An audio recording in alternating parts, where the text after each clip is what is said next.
Hello and welcome to Star Citizen Sunday. This is a weekly show which covers all the news from Star Citizen from the week just past. I am your host Mac, so let's get on with it. This week we see how the latest mission giver is coming along. We get the latest on the Evocati 3.5 patch, plus a great first look into cave systems. So before we begin, I'll just quickly update you with the current 3.5 patch, which is in Evocati's hands at the moment. According to the latest leaks, they have now had access to the Hornet Wildfire and the Vanguard Warden. They are still tweaking and messing with the balance, and from what I've heard, it is in great shape, but the pips are a bit of an issue at the moment. Hopefully this week we'll see some great progress and get even closer to the wider PTU release. I know my fingers are itching to get my hands on it. So Around the Verse this week kicked off looking at the new mission giver coming in Arccorps. Her name is Tisha Pachenko, also known as Twitch. Really cool backstory. She's a former member of Blackjack Security who suffered some nerve damage and was let go by the security firm, and now she holds a bit of a grudge against them. She tries to put it behind her, but clearly is a bit angst by it all, and it comes across in her personality. Now she's involved with a crime syndicate, heavily inspired by the 80s and 90s sci-fi films like Blade Runner. Really cool outfits as well. They gave her some light armor to sort of show that she's still quite in active combat, but also has a hood which she can use to cover her face and kind of remain incognito. Now they're trying completely new hairstyles here. They're also using new hair tech. It's currently in the process of finalizing this hair pipeline, so if it's not complete by the time 3.5 gets released, they will still release Twitch, but they will build the hair later on. Hopefully this new hair tech, if it does reach, if it is ready for 3.5, then it'll be part of the DNA face customizer. I really hope so. But also mentioned they did get some extra lines recorded for Squadron 42's characters, just for players when they're talking to the characters and chatting along with them. But also some wild lines, they say, for the new lore system in the PU. I would think it's along the lines of put your hands up or don't move, in those sort of styles, but maybe just for ships. Anyway, Tisha's looking like a real badass. It's going to be interesting to go and visit her in Arccorps. After this, they looked at the two new FPS weapons coming in 3.5. The first one is the Gemini S71 assault rifle. This is the first FPS weapon, other than the snipers, that is coming with its own already attached scope. It is a high-precision long-range rifle with a single-shot burst or fully auto option. We saw them creating the muzzle vents, just assuring that the smoke was ejected out accurately, adding to the realism of the weapon. The next one was the Castak Arms Coda. This is the third pistol coming in 3.5. The difference with this one to the other ones is that you will really feel the amount of power it has.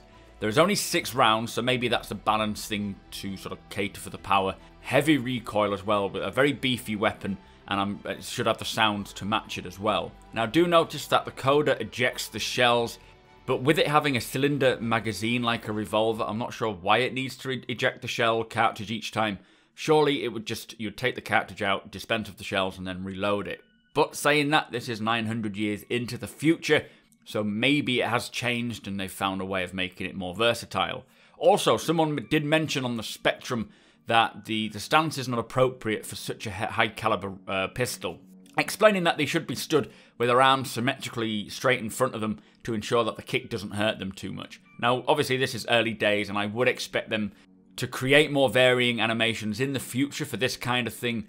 And I do also hope that they consult weapons specialists when designing these weapons, just to ensure that they adhere to real life as much as possible. But that's just my thoughts anyway. I'd love to know what you think, guys.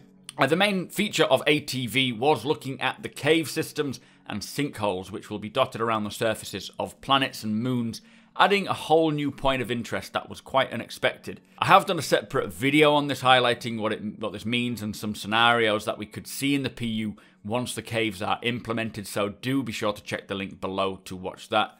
Now this is very early look into what they're developing, so do keep that in mind. Things like textures, variations and set dressings, etc. and not in. It's purely just looking into how they generate caves quickly but maintaining a good standard. Now they're basically using the same procedural layout tool that they use for rest stops. They can generate cave systems which range in size from just a small hole to a whole gigantic cave system in which players can actually get lost in. If you notice an unusual rock formation, for example, and approach it, it could either be a tiny entrance that holds an expansive series of caves, or just a huge opening which goes nowhere. Using this procedural tool, the variety is going to be massive, and we should never see two caves the same. But as mentioned, I have done a separate video delving further into the caves, no pun there, and taking a look at how cool they could be. So if you are interested in that, follow that link.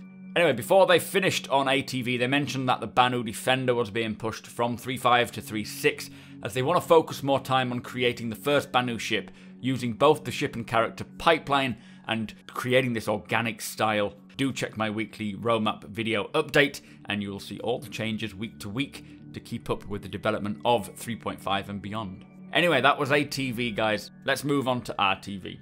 So Reverse the Verse this week was with Geoff Herman creating a Banu helmet from scratch. Now we started with the concept model of what the Banu look like, not an in-game Banu, just the latest concept of how they look, and built the helmet around the Banu's head. I'll leave it playing in the background sped up. It is always great to see how quickly these assets can be created. This is purely 1 hour of just messing around while on stream, so it's very impressive as to the quality and speed that he can produce them. They did mention while they were playing this that the Banu horn may vary in size between Banu. They may change colour as well for whatever reason. But they did also address the female player characters. Now, obviously, it's a massive feature. It affects so many elements like shots, the customizer, animations. They did mention there's been a huge amount of animations needed. So when the female characters do come in, there will be some visual bugs like with animations, just because they've not had time to make them all. So a lot of iteration is to come.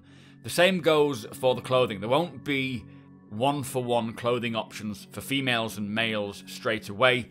They just haven't had enough time. There will be one-for-one for armor though, so there will all the armor that the males have, the females will have them as well, just not clothing.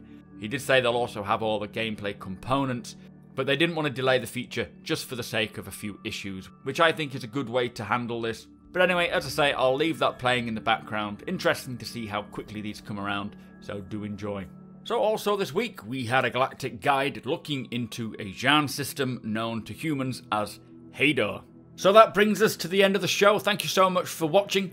Be sure to hit that subscribe button so you don't miss a video. Hit that thumbs up if you enjoyed it, and share the video with all your friends. If you like what I do and want to help me make it better, follow the link below to my Patreon page to learn more.